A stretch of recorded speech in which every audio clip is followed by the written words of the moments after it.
Gold, trusted gold buyers. మీరు తాకట్టు పెట్టిన బంగారాన్ని విడిపించి ఈ రోజు ఉన్న మార్కెట్ ధరకు కొనబడను.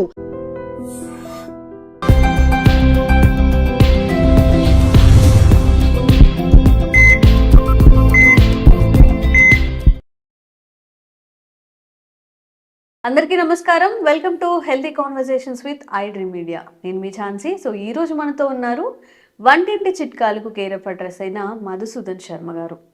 వెరికోస్ వెయిన్స్ ఈ విషయానికి వస్తే పురుషుల్లో ఎక్కువగా కనిపించే ఈ సమస్య నుంచి మనం ఎలా బయటపడాలి, అసలు వెరికోస్ వెయిన్ అనేది ఎందుకు వస్తుంది? మనం చూసుకున్నట్లయితే కాళ్ళంతా కూడా నరాలు చాలా వాపుగా బయటికి కనిపిస్తూ ఉంటాయి, చాలా ఉబ్బినట్టుగా రెడ్గా రక్తనాళాలు కూడా బయటికి కనిపిస్తూ ఉంటాయి. మరి ఈ సమస్య నుంచి ఎలా బయటపడాలో అడిగి తెలుసుకుందాము. నమస్తే అండి. నమస్తే మా. వెరికోస్ వెయిన్ విషయానికి వస్తే నార్మల్గా ఏదైనా పెయిన్స్ కానీ అలాంటివి అయితే మేనేజబుల్గా చేసుకోవచ్చు. మరి వెరికోస్ వెయిన్ విషయంలో ఎలాంటి వైద్యపరమైన విధానాలు ఉంటాయి, అసలు రాకుండా ఎలాంటి జాగ్రత్తలు తీసుకోవాలి? ఈ వెరికోస్ వెయిన్స్ అమ్మా ఎక్కువ గంటల తరబడి కూర్చున్నా ఈ సమస్య వస్తుందమ్మా. సో ఎక్కువసేపు నిలబడినా ఈ సమస్య వస్తుంది. సో అతి సర్వత్రా వర్క్ చేయదు, అతి ఏది పనికిరాదమ్మా. ఎక్కువగా కాన్స్టెంట్గా నించోవడం కూర్చోవడం పనికిరాదమ్మా, ఏ సమస్య వస్తుంది. తర్వాత మీరు మొదట్లోనే చెప్పినట్లు మగవాళ్ళలో ఎక్కువగా వస్తుంటుందమ్మా. అలా అని చెప్పేసి ఆడవాళ్ళలో రాదని లేదు, ఆడవాళ్ళలో కూడా వస్తుంటుంది. సో మగవాళ్ళలో ఎక్కువగా వస్తుంటుంది. ఈ వెరికోస్ వెయిన్స్ సమస్య వచ్చినప్పుడు ప్రాథమిక దశలో ఎలాంటి లక్షణాలు ఉండవమ్మా. సో ఈ కాళ్ళ భాగంలో నరాలు ఉబ్బిపోయేసేసి కొంతమందిలో ప్రాథమిక దశలో జస్ట్ ఒక ఆకుపచ్చ రంగులోనే లేత కనిపిస్తుంటాయి మన నరాలు ఉబ్బేసేసి క్రమక్రమంగా మరీ పెద్దగా అయిపోవడము. తర్వాత క్రమక్రమంగా ఈ దారాన్ని పేడితే ఏ విధంగా అయితే మందంగా తయారైపోతుందో ఒక తాడని చెప్తారమ్మా, తాళలాగా తయారైపోతాయమ్మా కాళ్ళ భాగంలో. సో ప్రాథమిక దశలో అంత ఇబ్బంది ఉండదు, కానీ ఈ సమస్య పెరిగిపోయే కొద్దీ స్టార్ట్ అవుతాయి లక్షణాలు. నొప్పి, పోటు, సలుపు, బాధ, అసౌకర్యము ఇలాంటివన్నీ మొదలవుతుంటాయి అన్నమాట. సో దీన్ని కూడా నిర్లక్ష్యం చేయడం వల్ల ఏమవుతుందంటే ఆ భాగంలో నల్లగా తయారు కావడము, ఆ భాగంలో దురద పెట్టేసి పుళ్ళు తయారు కావడము, ఆ పుళ్ళు పడినప్పటికీ మానకపోవడము ఇలాంటివన్నీ కూడా జరుగుతుంటాయమ్మా. అసలు ఈ వెరికోస్ వెయిన్స్ వచ్చేదానికి కారణం ఏంటంటే గుండె నుంచి బాడీకి అంతా రక్త సరఫరా జరిగిపోతుంటుంది. సో పై భాగానికి జరిగిపోతుంటుంది, ఈ గుండె భాగంలో ఉన్నటువంటి విభాగానికి జరిగిపోతుంది, కడుపు భాగానికి జరిగిపోతుంది, కాళ్ళ భాగానికి కూడా గుండె నుంచే బ్లడ్ సర్క్యులేషన్ జరిగిపోతుంటుందమ్మా. గుండె నుంచి బ్లడ్ సర్క్యులేషన్ బాగా జరుగుతున్నప్పటికీ మళ్ళీ ఈ యొక్క సర్క్యులేషన్ అయిన తర్వాత మంచి ఆక్సిజన్, మంచి బ్లడ్ అక్కడికి పోయిన తర్వాత అక్కడ తయారైనటువంటి చెడ్డ బ్లడ్ అంతా తీసుకొనేసి మళ్ళీ పైకి వెళ్ళిపోవాలమ్మా. అప్పుడు ఏం జరుగుతుందంటే ఈ వెరికోస్ వెయిన్స్ ఉన్నటువంటి సమస్య ఉన్నటువంటి వాళ్ళలో ఈ రక్తము పైకి ఫ్రీగా మూవ్ కాలేదమ్మా. ఎప్పుడైతే రక్తనాళాల ద్వారా ముఖ్యంగా వీన్స్ ద్వారా మూవ్ కాలేదో, అంటే రక్తనాళాల ద్వారా ధమనుల ద్వారా కిందికి వస్తే వీన్స్ ద్వారా పైకి పోతుంటుందమ్మా. సో ఇక్కడ ఏమవుతుందంటే ఈ వీన్స్లో కొన్ని రకాల ఇబ్బందులు ఏర్పడడం వల్ల బ్లడ్ సర్క్యులేషన్ సరిగ్గా వెళ్ళలేదమ్మా. సో ఎప్పుడైతే ఈ బ్లడ్ సర్క్యులేషన్ సరిగ్గా పైకి పోలేకపోతుందో అప్పుడు ఉన్న బ్లడ్ అంతా అక్కడ అక్యుములేషన్ అయిపోతుంది. సో ఎప్పుడైతే బ్లడ్ అక్యుములేషన్ అంటే నిలువ ఉంటుందో దానివల్ల రకరకాల సమస్యలు వస్తుంటాయి. సో ఎక్కువ కాలం నిల్వ ఉండడం వల్ల ఇన్ఫ్లమేషన్ రావడము, ఇన్ఫ్లమేషన్ వల్ల నేను చెప్పినటువంటి లక్షణాలు రావడము, ఇలా వివిధ రకాలైన ఇబ్బందులు ఎదురయ్యేటువంటి పరిస్థితి ఏర్పడుతుందమ్మా. కాబట్టి దీన్ని ఏమాత్రం నిర్లక్ష్యం చేయడం మంచిది కాదు. ముఖ్యంగా వెయిట్ ఉన్నటువంటి వాళ్ళలో, అదేవిధంగా షుగర్ ఉన్నటువంటి వాళ్ళలో, అట్లే విధంగా ఈ యొక్క ధూమపానం, ఈ స్మోక్ చేసేటువంటి వాళ్ళలో, అదేవిధంగా ఈ ఆల్కహాల్ తీసుకునేటువంటి వాళ్ళలో, పోషకాహార లోపం ఉన్నటువంటి వాళ్ళలో, ఇలాంటి వాళ్ళల్లో మరీ ఎక్కువ ఉండేదానికి అవకాశం కూడా ఉంటుందమ్మా. ఓకే. మరి దీనికి మన ఆయుర్వేదంలో ఎలాంటి చికిత్స ఉంది సార్? ఒకవేళ ఇంట్లో ఏదన్నా మనం మందుని తయారు చేసుకోవడానికి కానీ, లేకపోతే ఏదైనా ఆయుర్వేదిక్ స్టోర్లో ఇన్స్టంట్ రిలీఫ్ కోసం ఏదైనా మెడిసిన్ ఉండిందా? ఉన్నాయమ్మా, రెండు చెప్తాను చూడమ్మా. ఇంట్లో తయారు చేసేటువంటి ఔషధం చెప్తాను, మార్కెట్ దొరికే ఔషధం కూడా చెప్తాను. నేను 3 పదార్థాలతో బ్రహ్మాండమైనటువంటి ఔషధాన్ని తయారు చేసుకుని వెరికోస్ వెయిన్స్ సమస్య నుంచి బయటపడవచ్చమ్మా. నల్ల నువ్వులమ్మా, నల్ల నువ్వులను కాస్త వేయించేసేసి ఒక 30 గ్రాముల పొడి తీసుకోవాలి. నల్ల నువ్వుల చూర్ణం ఒక 30 గ్రాములు తీసుకోవాలమ్మా. అదేవిధంగా శొంఠి మనకు మార్కెట్లో శొంఠి పెచ్చులు దొరుకుతాయమ్మా, ముక్కలు దొరుకుతాయి, పొడి దొరుకుతుంది. సో శొంఠి పొడి ఒక 30 గ్రాములు తీసుకోవాలి. అదేవిధంగా మిరియాలను కాస్త వేయించేసేసి పౌడర్ లాగా తయారు చేసేసి ఒక 30 గ్రాముల మిరియాల పొడి తీసుకోవాలి. నల్ల నువ్వుల పొడి, శొంఠి పొడి, మిరియాల పొడి ఒక్కొక్కటి 30 గ్రాములు. సో 3 కలిసేసరికి 90 గ్రాములు అవుతుందమ్మా. 90 గ్రాములు 1 నెలకు వాడుకోవాలి. మీకు కరెక్ట్గా మీకు డోస్ కూడా చెప్తాను చూడమ్మా. So morning 1.5 gram, evening 1.5 gram. అంటే అర టీ స్పూన్ కంటే కూడా సగం ఇంచుమించు, ఓకే అర టీ స్పూన్లో కూడా సగం ఇంచుమించు తీసుకోవచ్చమ్మా. సో రోజు 3 గ్రాములు అంటే నెలకి ఎంత అవుతుందమ్మా? 90 గ్రాములు అవుతుంది, అంతే కదమ్మా. 33లో 90. సో ఈ విధంగా 90 గ్రాముల ఔషధాన్ని మనం కడుపులోకి తీసుకున్న తర్వాత మరలా ఫ్రెష్గా తయారు చేసుకొని వాడుకుంటున్నారు. అంతేగాని నేను ఏదో ఒకసారి 5 మాసాలకు 6 మాసాలకు తయారు చేసుకొని వాడుకుంటానంటే ఔషధ గుణాలు తగ్గిపోతాయమ్మా. అంటే ఆశించిన స్థాయిలో రిజల్ట్స్ రావు కాబట్టి ఫ్రెష్గా తయారు చేసుకోవడం వల్ల రిజల్ట్స్ చాలా ఫాస్ట్గా ఉంటాయి, స్పీడ్గా వచ్చేదానికి అవకాశం ఉంటుంటుంది అనమాట. సో ఈ విధంగా తయారు చేసుకున్నటువంటి ఔషధాన్ని ఉదయం 1.5 గ్రాము, సాయంత్రం 1.5 గ్రాము చొప్పున తేనెతైన వాడుకోవచ్చు. లేకపోతే ఇదొక ఔషధాన్ని పల్చటి మజ్జిగలో కలిపి తీసుకోవచ్చు, ఇదే ఔషధాన్ని పల్చటి పాలలో కలిపి తీసుకోవచ్చు, లేదా మరి నీళ్ళలో, గోరువెచ్చని నీళ్ళలో కలిపి కూడా తీసుకోవచ్చు అమ్మా. ఎవరికి ఎలా వీలైతే అలాగే తీసుకోవచ్చు. సో అది వీలు కాలేదనుకోండి, కాస్త పౌడర్ నోట్లో వేసేసుకొని కొంచెం కాచి చల్లార్చినటువంటి నీళ్లు నోట్లో పోసుకొని పుక్కిలి చేసి కూడా మింగేసేయచ్చు అమ్మా. సో మనసుంటే మార్గం ఉంది. ఏదో ఒక పద్ధతిలో ఈ యొక్క ఔషధాన్ని ఈ పద్ధతిలో వాడుకోవడం వల్ల మరి ఈ వెరికోస్ వెయిన్స్ అనేటువంటి సమస్య తగ్గడమే కాకుండా భవిష్యత్తులో ఈ సమస్య వల్ల ఇతర ఇబ్బందులు రాకుండా కూడా ఉంటాయమ్మా. మనం ఆధునికంగా మనం ఆలోచన చేసినప్పటికీ ఈ నువ్వుల్లో లిగ్నాన్స్ అనేటువంటి రసాయన పదార్థాలు ఉన్నాయమ్మా. ఈ లిగ్నాన్స్ అనేటువంటి రసాయన పదార్థాలు బ్లడ్ సర్క్యులేషన్ పెంచేదానికి, బ్లడ్ వెజల్స్ డైలేట్ అయ్యేదానికి, తర్వాత రక్తము చిక్కగా కాకుండా పల్చగా ఉండేదానికి ప్రత్యక్షంగా పరోక్షంగా ఈ నువ్వులు అనేటువంటి లిగ్నాన్స్ అనే పదార్థాలు ఉపయోగపడతాయి. అంతేకాకుండా ఇప్పుడు శొంఠి శొంఠిలో జింజరాలు, షాగోలు అనేటువంటి రసాయన పదార్థాలు కూడా ఈ యొక్క రక్తనాళాలను వ్యాకోచపరచడమే కాకుండా బ్లడ్ సర్క్యులేషన్ బాగా పెంపొందించడమే కాకుండా ఆ భాగంలో నొప్పి, పోటు, వాపు, బాధ, సలుపు, అసౌకర్యం ఇలాంటి రాకుండా కూడా చేసేటువంటి శక్తి ఈ యొక్క శొంఠిలో ఉన్నటువంటి జింజరాల్లో, షాగోలో ఉందమ్మా. అట్లే మిరియాల్లో పెప్పరిన్ అనేటువంటి రసాయన పదార్థం ఉంది. ఈ పెప్పరిన్ అనేటువంటి రసాయన పదార్థము ఈ బ్లడ్ను పల్చగా చేసేటువంటి గుణం ఉండడమే కాకుండా రక్త ప్రసారాన్ని కూడా ఫాస్ట్గా చేసేటువంటి గుణము ఈ పెప్పరిన్ అనేటువంటి రసాయన పదార్థంలో ఉంది. సో ఈ 3 పదార్థాలు కలిపి మనం ఈ విధంగా ఔషధంగా తయారు చేసుకుని వాడుకుంటుండడం వల్ల ఫలితాలు చాలా శీఘ్రంగా, త్వరగా, సత్వరమే వచ్చేందుకు అవకాశం ఏర్పడుతుందమ్మా. ఇది మనం ఇంట్లో తయారు చేసుకోదగ్గ ఔషధం. మరి మార్కెట్లో దొరికేటువంటి ఔషధాల గురించి మనం ఆలోచన చేసినట్లయితే ఈ లక్షణాది ఒకటి అని చెప్పేసి దొరుకుతుందమ్మా. లక్షణం అంటే వెల్లుల్లి. ఆధునిక వైద్య విజ్ఞానం ప్రకారం కూడా, ఆధునిక వైద్య పద్ధతిలో చేసినటువంటి పరిశోధనల్లో కూడా ఈ యొక్క లక్షణ అంటే గార్లిక్, వెల్లుల్లి ఈ వెరికోస్ వీన్స్ అనేటువంటి సమస్యలో చక్కగా పనిచేస్తుందని చెప్పేసి మరి నిరూపణ కూడా జరిగిందమ్మా. సో ఆ విధంగా వెల్లుల్లిని ప్రధానంగా ఉపయోగించి తయారు చేసినటువంటి ఔషధాన్ని వేలాది సంవత్సరాల క్రితమే ఆయుర్వేద మహర్షులు మనకు అందించడం జరిగిందమ్మా. లక్షణాది వటి, లక్షణ అంటే వెల్లుల్లి. సో మనకు మార్కెట్లో దొరుకుతాయి టాబ్లెట్స్. ఉదయం 2 టాబ్లెట్స్, సాయంత్రం 2 టాబ్లెట్స్ మింగేసి గోరువెచ్చని నీళ్ళు తాగుతుండాలమ్మా. ఈ విధంగా రెగ్యులర్గా తీసుకోవడం వల్ల కూడా చాలా చక్కటి సత్ఫలితాలు కలుగుతాయి. ఇప్పుడు వంటింట్లో మనం చెప్పుకున్నటువంటి ఔషధాన్ని తోడు ఇప్పుడు నేను చెప్పినటువంటి ఔషధాన్ని వాడుకోవడం వల్ల ఫలితాలు మరింత శీఘ్రంగా వస్తాయి. మరీ తీవ్రంగా ఉన్నప్పుడు ఈ 2 కలిపి కూడా వాడుకోవచ్చమ్మా. నేను ఇంతకుముందు చెప్పినటువంటి ఔషధము మనకు మార్కెట్లో దొరికేటువంటి లక్షణాది ఒకటి అయినటువంటి ఔషధం. అట్లే పైపూత మందుగా హింగు త్రిగుణ తైలం అని చెప్పేసి దొరుకుతుందమ్మా. హింగు త్రిగుణ తైలం, హింగు త్రిగుణ తైలం. హింగు అంటే ఇంగువ అమ్మా. ఇంగువ కూడా చాలా సువాసన భరితంగా ఉంటుంది. పూర్వకాలం అయితే మన భారతీయ ఆచార వ్యవహారాల్లో భాగంగా, సంప్రదాయాల్లో భాగంగా, వంటకాల్లో భాగంగా మరి భారతీయుల్లో ఆ ఇంగువ వాడకం ఉండేదమ్మా వంటకాల తయారీలో.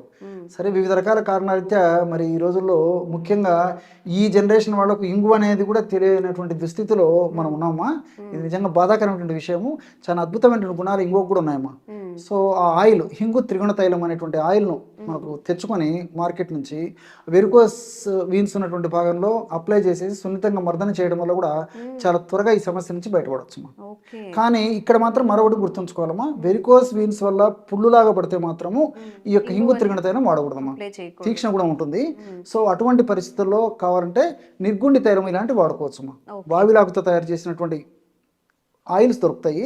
నిర్గుండి తైలం, నిర్గుండి అంటే వావిలాకుతో తయారు చేసినటువంటి తైలాన్ని ఆ పుండు ఒకవేళ ఏర్పడితే వాడుకోవచ్చు.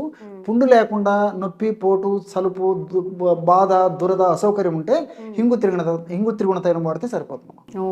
ఓకే. సో వెరికోస్ వెయిన్తో బాధపడే వాళ్ళు చక్కగా ఇంట్లో తయారు చేసుకునేది, స్టోర్స్లో దొరికేది, ఈజీగా మనం అప్లై చేసుకునేది, అన్ని మెథడ్స్లో చెప్పారు. ఈ మూడిట్లో మీకు ఏది పాసిబిలిటీ ఉంటుందో అది తెచ్చుకొని వాడుకోవచ్చు, చక్కగా దీని నుంచి బయటపడవచ్చు. సోరియాసిస్ విషయంలో మనం ఏ ఆయింట్మెంట్ తీసుకున్నా కానీ, ఏమైనా పైపూత మందులు తీసుకున్నా కానీ చాలా కాస్ట్ ఉంటుంది. కొంతమంది అది బేర్ చేయలేరు కూడా. సో ఇంట్లో ఏవైనా మనం ఆయిల్స్ని తయారు చేసుకునే అవకాశం ఉంటుందా? అసలు ఈ సోరియాసిస్ని మనం తగ్గించుకునే ప్రయత్నం ఎలా చేయొచ్చు అంటారు? సో చాలా ఉన్నాయమ్మా. సోరియాసిస్ అనేది ఈ మధ్యకాలంలో చర్మ వ్యాధుల్లో అగ్రస్థానాన్ని వహించిందంటే అతిశక్తి కదమ్మా. సో ఒక భారతదేశంలోనే కాకుండా ప్రపంచవ్యాప్తంగా కూడా మరి చర్మ వ్యాధుల జాబితాలో అగ్రస్థానంలోకి చేరుకుంది ఇది. సో సోరియాసిస్ వయస్సు నిమిత్తం లేకుండా చిన్న పిల్లల నుంచి పెద్దవాళ్ళ వరకు, అదేవిధంగా స్త్రీ పురుష తారతమ్యం లేకుండా స్త్రీలలోనూ పురుషుల్లోనూ ఇద్దరికి వచ్చేటువంటి పరిస్థితి ఉంటుంటుంది. అంతేకాకుండా తల నుంచి కాళ్ళ వరకు ఎక్కడైనా రావచ్చుమా. ఏ సీజన్లో అయినా రావచ్చు, ఎక్కడైనా రావచ్చు, ఏ సైజులో అయినా రావచ్చు, ఎప్పుడైనా రావచ్చు. దీని యొక్క విధానం అలా ఉంటుంది అనమాట. సో కొంతమందికి సోరియాసిస్ ఉన్నటువంటి ప్రాంతంలో మాత్రమే ఆ యొక్క పరిమితం అయిపోయి మిగతా ప్రాంతాల్లో రాకుండా ఉంటే, కొంతమందికి ప్రాథమికంగా కొన్ని ప్రాంతాల్లో సోరియాసిస్ మొదలై క్రమక్రమంగా బాడీ అంతా కూడా విస్తరించేటువంటి వ్యాపించేటువంటి అవకాశం ఉంటుంటుంది. కొంతమందికి సీజన్లో ఉధృతమైపోయి మిగతాలో స్తబ్దుగా ఉన్నట్లయితే, కొంతమందికి సంవత్సరం అంతా కూడా విపరీతంగా వేధిస్తూ పీడిస్తూ ఇబ్బంది పెడుతూ రకరకాల రుగ్మతలకు గురి చేసేటువంటి పరిస్థితి ఏర్పడుతుంది. సోరియాసిస్ పరిస్థితి మరీ తీవ్రంగా ఉన్నటువంటి వాళ్ళలో అయితేమా ఈవెన్ ఈ కీళ్ళ నొప్పులు, ముఖ్యంగా మోకాళ్ళ నొప్పులు కూడా వస్తాయమ్మా. సోరియాటిక్ ఆర్థరైటిస్ అంటారు అనమాట. సో సోరియాసిస్కు సరైనటువంటి ట్రీట్మెంట్ తీసుకుంటే కానీ ఆర్థరైటిస్ కూడా తగ్గదు. మోకాళ్ళ నొప్పులు విపరీతంగా వస్తాయమ్మా, భరించలేరమ్మా. సో మరి మీరు అన్నట్లు ఈ సోరియాసిస్ సమస్యకి పైపూత మందుగా వాడుకోవాలంటే సామాన్య వాడానికి అందరిని ద్రాక్ష పండేటువంటి పరిస్థితి ఉందమ్మా. సో ఏదో కొద్దిగా భాగంలో కొద్ది గొప్ప అయితే ఆ ప్రాంతంలో అయితే ఆ సోరియాసిస్కి సంబంధించినటువంటి మార్కెట్లో దొరికేటువంటి ఔషధాలు పైపూత మందుగా వాడుకోవడానికి అనుకూలంగా ఉంటుంది. కానీ మరి బాడీ అంతా మరి యొక్క సోరియాసిస్ సమస్య ఉన్నటువంటి వాళ్ళలో మరి వందలాది ఖర్చులు రోజు కూడా ఖర్చు పెట్టుకోవాల్సిన పరిస్థితి కేవలం పైపూత మందులకే అవుతుందమ్మా. ఈ నేపథ్యంలో మీరు చాలా మంచి ప్రశ్న అడిగారమ్మా. సో మన ఇంట్లో దొరికేటువంటి వస్తువులతోనే వాటికంటే మెండైనటువంటి ఈ యొక్క ఉపయోగాన్ని, లబ్ధిని పొందవచ్చుమా ఈ పైపూత మందుగా. ఎలాంటి ఔషధాన్ని తయారు చేసుకోవాలంటే కేవలం 3 పదార్థాలతోనే బ్రహ్మాండమైనటువంటి సోరియాసిస్ తగ్గించేటువంటి ఔషధాన్ని తయారు చేసుకోవచ్చు. స్వచ్ఛమైనటువంటి పసుపు పొడిమా, పసుపు కొమ్మలు దంచి తయారు చేసుకున్నటువంటి పొడి ఒక 50 గ్రాములు తీసుకోవాలి. అదేవిధంగా కర్పూరం, ముంట కర్పూరం కానీ హారతి కర్పూరం కానీ అమ్మా ఏదైనా పర్లేదమ్మా, మన ఇంట్లో దొరికేటువంటి కర్పూరం, ముద్ద కర్పూరం కానీ ఏ కర్పూరం ఉంటుంది ఒక 50 గ్రాములు. సో పసుపు పొడి, కర్పూరము, తులసాకు పొడి. సో తులసాకు పొడి మనకు మార్కెట్లో దొరుకుతుంది. ప్రామాణిక కంపెనీ వాళ్ళు తయారు చేసేటువంటి తులసాకు చూర్ణం మనం విచారించుకొని తెచ్చుకుంటే సరిపోతుందమ్మా.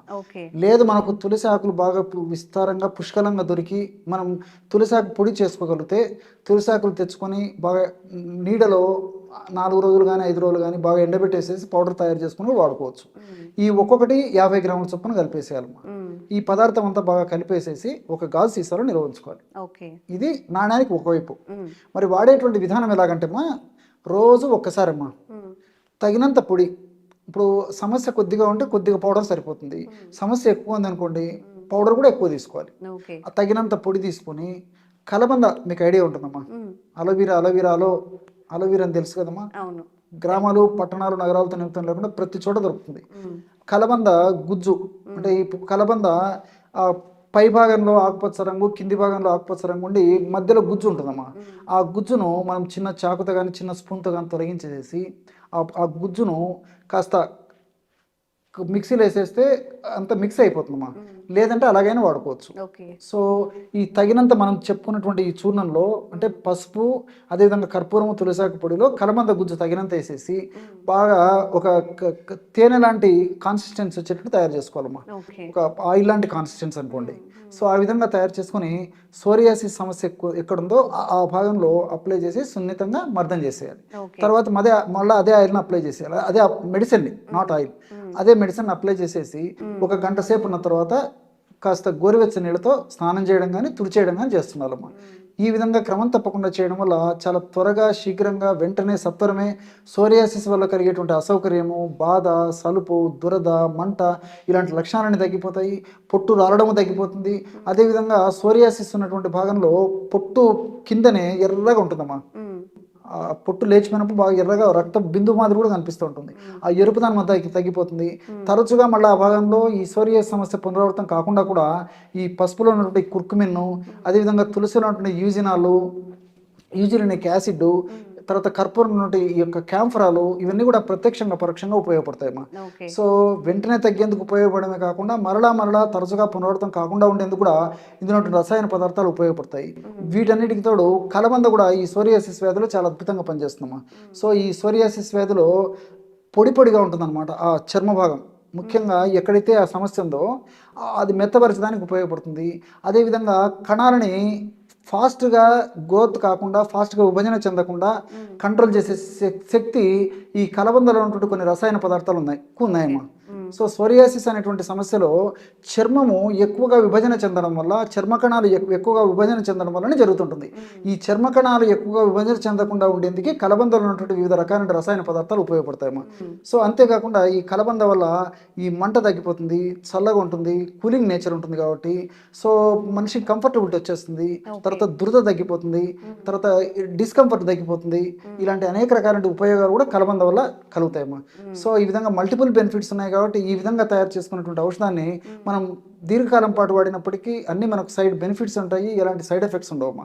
ఓకే సార్, ఇప్పుడు అందరికీ ఇంత టైం ఉండకపోవచ్చు. ఏదైనా మార్కెట్లో అవైలబుల్గా ఉన్నది తెచ్చుకొని వాడుకుందామని చాలామంది చూస్తుంటారు, జాబ్స్ చేసేవాళ్ళు కానీ బిజీగా ఉన్నవాళ్ళు. వాళ్ళందరి కోసం ఏదైనా మంచి మెడిసిన్ చెప్తారా? చెప్తానమ్మా. ప్రధానంగా డాక్టర్లు వాడేటువంటి 2 ప్రధాన ఆయిల్స్ చెప్తానమ్మా. నంబర్ 1 వచ్చేసి పిండ తైలం.